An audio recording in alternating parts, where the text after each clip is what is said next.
বিহাৰীয়ে nonsense বুলি ক'ব পৰা হ'ল আজি বিহাৰীয়ে অসমত আহি অসমীয়া গবেগ ধ্বনি দিব পৰা হ'ল আপোনালোকে সেই কথাটো বিবেচনা কৰি চাওক এই জয় শ্ৰীৰাম কৰি কৰি থাকোতে আজি অসমীয়াৰ নিজৰ অস্তিত্ব বিপন্ন যে হৈছে সেই কথাবিলাক আমি পাহৰি গলে নহব আপোনালোকে নিশ্চয় এটা কথা লক্ষ্য কৰি আছে যে আজি কেইদিনমানৰ আগত কাৰ্বি আংলঙত কাৰ্বি গবেগ ধ্বনি দিলে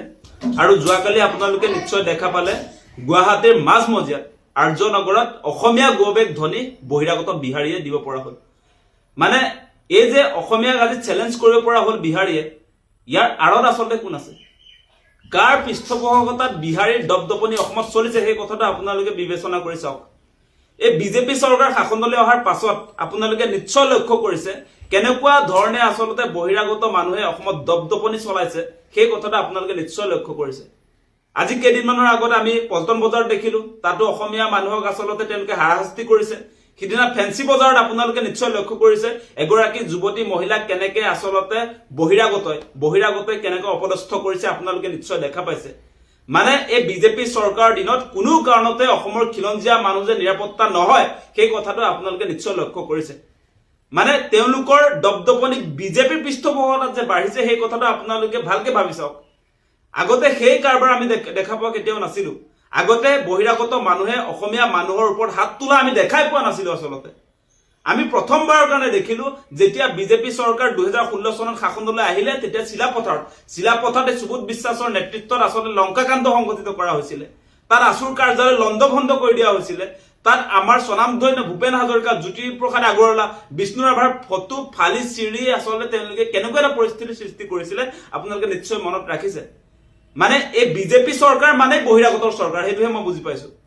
আমি দেখি আছো এই ঘটনাবিলাক যে বিজেপিৰ দিনত এই বহিৰাগত বিলাকে নিজকে আসলে মালিক বুলি বিবেচনা কৰে আৰু আমাৰ অসমীয়া খিলঞ্জীয়া মানুহক তেওঁলোকে লেবাৰ আসলতে আমাৰ মানুহবিলাকক তেওঁলোকে মানে লেবাৰ হিচাপে তেওঁলোকে গণ্য কৰে আমাৰ মানুহক কোনো ধৰণৰ দৰত এই মানুহবিলাকে নকৰে কোনো ধৰণৰ দায়বদ্ধতা যে অসমৰ খিলঞ্জীয়া মানুহক যি ধৰণৰ ৰেসপেক্ট তেওঁলোকে দিব লাগে যি ধৰণৰ সন্মান তেওঁলোকে দিব লাগে সেই সন্মান কেতিয়াও বিহাৰীয়ে নিদিয়ে কালি হোৱাট ননসেন্স বুলি কৈ দিছে আমাৰ এই হালৈ উপাধিৰ মানুহজনক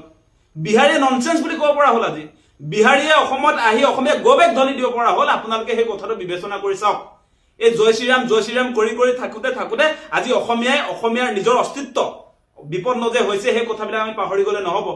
ভূপেন দাই যে কৈ থৈ গল আমি অসমীয়াই নিজক নিচিনিলে অসম ৰখাতলে যে যাব সেই প্ৰসংগবিলাক সেই কথা বতৰাবিলাক আজি বাস্তৱ ক্ষেত্ৰত আমি সন্মুখত দেখিবলৈ পাইছো গতিকে আমি এতিয়া এই যে ভাৰত মাতা কি জয় বুলি যে আমি এই বিজেপিয়ে যে স্লোগান আউৰাই থাকিবলৈ যে দিয়ে আমাক ভাৰত মাতা কি জয় বন্দে মাতৰম জয়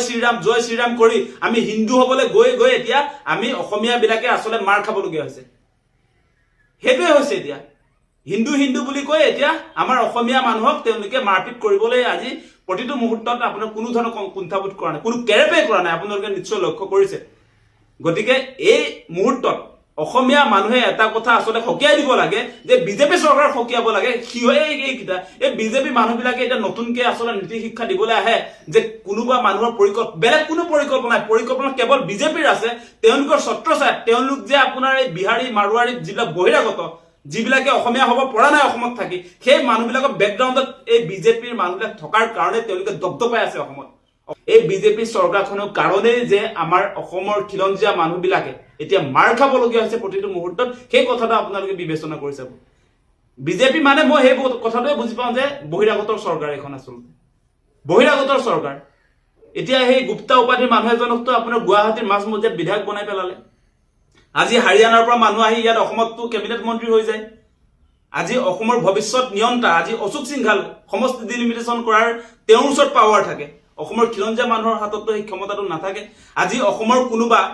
শৰ্মা দাস গগৈ কোনোবা এজন বিহাৰত আপোনাৰ কেবিনেট মন্ত্ৰী হৈ তাত ডিলিমিটেশ্যন কিবা কৰি আছেগে নেকি সমষ্টি পুনৰ নিৰ্ধাৰণ বিহাৰত কৰিব পাৰিছেনে আজি আপোনালোকে দেখিব গুৱাহাটীত চাব গুৱাহাটীৰ মূল যিবিলাক চেণ্টাৰ সেই চেণ্টাৰবিলাক আজি বহিৰাগত মানুহৰ কবলত গুচি গ'ল তেওঁলোকৰ আন্দাৰত গুচি গ'ল এতিয়া অসমৰ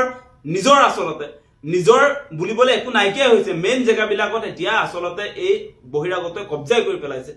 গতিকে ইয়াৰ পৃষ্ঠপোষকতা বিজেপি চৰকাৰখনে কৰিছে গতিকে আমি অসমবাসী ৰাইজে যদি সাৱধান নহওঁ তেনেহলে অনাগত ভৱিষ্যত সময়ত ইয়াতকৈ এটা ভয়াৱহ পৰিস্থিতি যে আহিব সেই কথাটো স্পষ্ট